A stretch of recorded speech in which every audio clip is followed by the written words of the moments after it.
The tea went cold in the merchant's hands, not slowly, but all at once, as if the warmth had been stolen from it. Outside his shop, the marketplace had gone silent.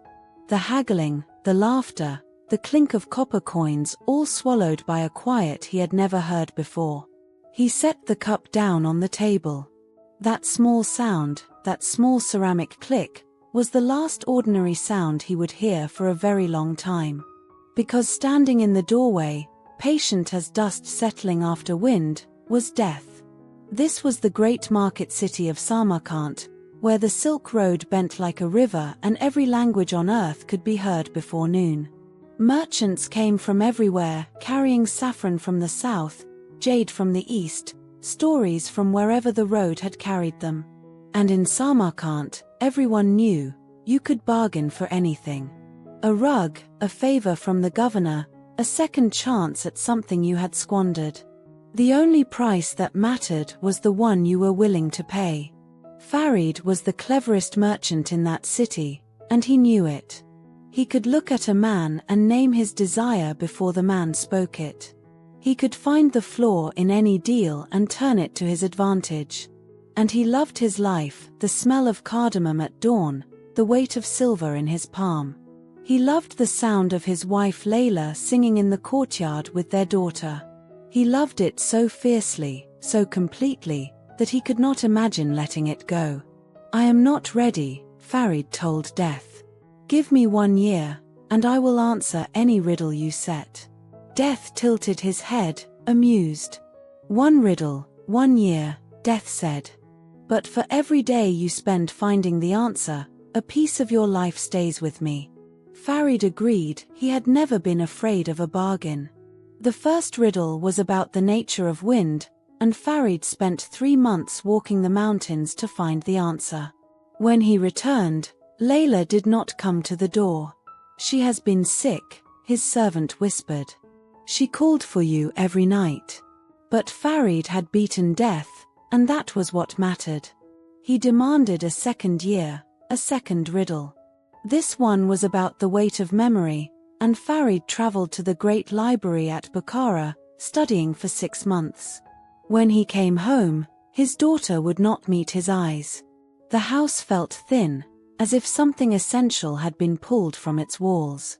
Still, he had won twice. He demanded a third riddle, 1 more year, the longest yet. Death agreed, and this time the riddle nearly broke him. It was about the sound of silence, and Farid forgot to eat, forgot to sleep, forgot to write home. When he finally solved it, he ran back to Samarkand, laughing, breathless, certain he had won everything. But the house was empty. Not just quiet empty, the way a room is empty when no one has lived in it for a long time. Layla's shawl still hung on its hook, untouched.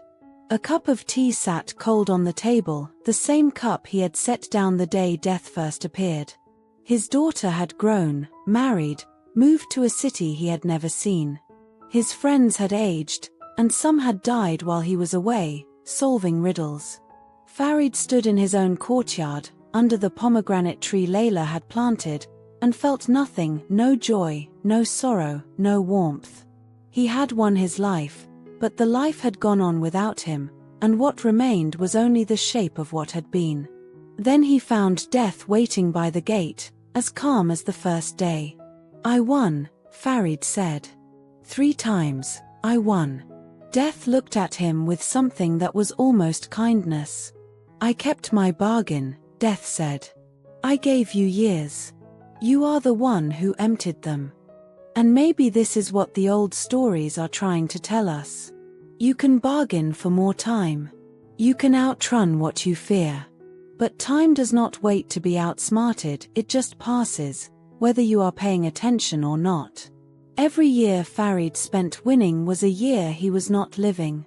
The life he saved became the emptiest thing he owned. Think of the dinner you skipped to work later. The call you meant to make and didn't. The evening you spent so busy protecting that you forgot to spend it at all. They say Farid lived many more years after that day. Years as long and cold as an empty road, years no amount of cleverness could fill.